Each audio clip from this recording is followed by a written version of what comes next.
স্কুলের মতো ছড়িয়ে পড়বে ইনশাআল্লাহ। আমরা সামনে আমাদের বৈঠক হবে, দুজনের বৈঠক হবে, আমরা আমাদের কর্মসূচি জাতির সামনে তুলে ধরব। এই কর্মসূচির সাথে হাতে হাত ধরে আমরা সবাই থাকতে পারবো কিনা? আমাদের বন্ধুরা নির্বাচন আসি করছে, এই নির্বাচনকে কেন্দ্র করে গত তিনটা নির্বাচনে মানুষের নাগরিক অধিকার চিন্তাই করা হয়েছিল। মানুষ ভোট দিতে পারেনি, দিতেও পারেনি, আবার হচ্ছে রাত্রিবেলায় ভোট দিয়ে দেওয়া হয়েছে।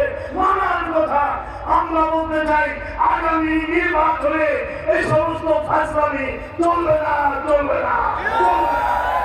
আমার